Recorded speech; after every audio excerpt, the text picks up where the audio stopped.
Hello everyone, and today we have here the new Razer Deathadder V4 Pro. This is a new $169 mouse from Razer. I've been using it for the past couple of weeks, and it is pretty impressive. This is definitely one of my favorite releases of the year, and let me tell you why. This is the box of the Deathadder V4 Pro. Let me go ahead and open this. I mean, just super simple packaging, but basically they give you some mouse grips, some stickers, a couple of notes. Was there anything else important in here? I think that was it. Yeah, just like a couple of notes. This new Gen 2 dongle, which is pretty nice. It's on yellow, which means that I'm on 2000 hertz polling rate. My battery is around 100% charged, and the connection status is excellent. So that's the easiest way to read this Gen 2 hyperspeed wireless dongle. It's weighted as well, and it is pretty nice, and I'm pretty impressed with it. Also, the USB cable is quite nice that comes with, my camera will focus.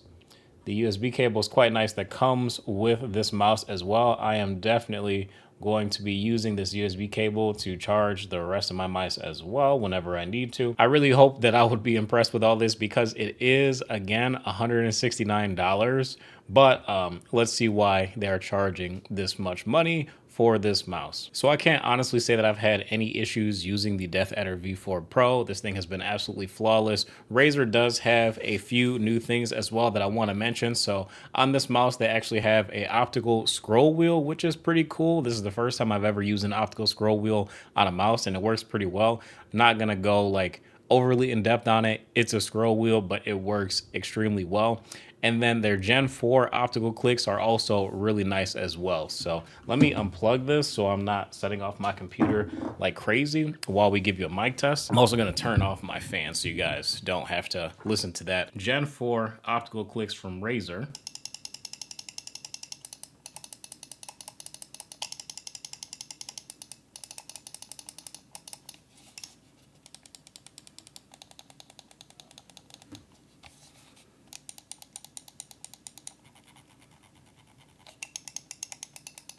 I'm gonna grab my favorite mouse clicks at the moment, which are the Pulsar Crazy Light.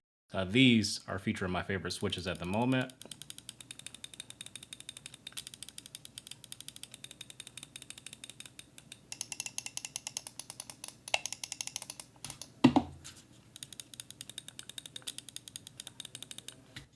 Honestly, it's pretty close. Like I would say that this is within like 15-20% of the Crazy Light clicks. The Crazy Light clicks, I like them a little bit more, but this is pretty close where like for the past couple of weeks where I've only been using this mouse, I really didn't notice it, which is a good thing. So I would say that these are some pretty good clicks. Definitely an easy recommend for me. Let's talk about some of the other things about the Deathadder V4. So as far as battery life, 150 hours of battery life on 1K, 22 hours of battery life on 8K. I have been using this mouse on 2K because I'm perfectly fine with 2K. Like I don't have any issues in game with using 2K. As far as weight, weighing in at just under 56 grams, so that's pretty impressive. Razer is also using a Focus Pro Gen 2 45K sensor on this mouse. And they do have like some pretty interesting things that you can do with the sensor. Like they do have like a DPI match where you can basically swipe with one of your other mice and then try to match the DPI almost like exactly. Like it goes down like in increments of 1 to your other gaming mouse when you are switching to the Deathadder V4 Pro. And have you guys used the most recent version of Razer Synapse? Like it's actually not that bad. Like I didn't mind doing it. The only thing that would be nice about Razer Synapse is if they could figure out a way how to move it over to the web. But quite honestly, the newer versions of Razer Synapse, I haven't really had any issues with. But I will say that I feel like they have cleaned it up a little bit.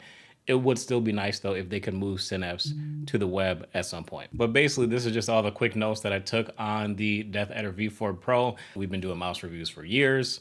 This is not really anything revolutionary. Other context to give you, I do like the coating. It is a little bit of a fingerprint magnet though, as you guys can probably tell.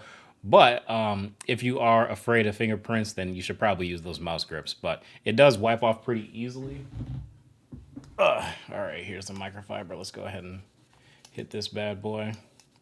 Don't mess up the OBS settings. I might have to spray this one more time, but just using the residual cleaner that I had on here, which is just like some pretty light glass cleaner, and it gets rid of like most of the fingerprints, so it's not like a huge deal. I really do enjoy the grip slash coating on this mouse as it sits. Like, I don't feel like it's really necessary to use the mouse grips, but if you really want to, you can. And also for 170 bucks, you really hope they throw some mouse grips in the box so you don't have to buy extra ones and cut them yourself. So these are already laser cut. You're good to go. My first gaming mouse was actually a Razer Deathadder. I think it was the old Deathadder Chroma, and honestly, that was one of my favorite gaming mice.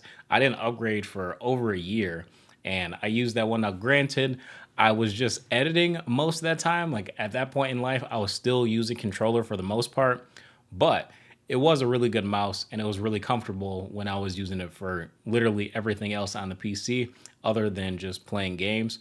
But I kind of wish that I had took more advantage of it and played more games with that mouse, because it was just really good. I think it even had a laser sensor back then. Like, I don't even think it was optical, but I could be wrong. That was way back in 2014 or 15 maybe, was my first Razer Deathadder. So this is kind of a nice throwback to that, and the shape and size and everything. The only thing I would like Razer to change about this Deathadder mouse is to make a mini version.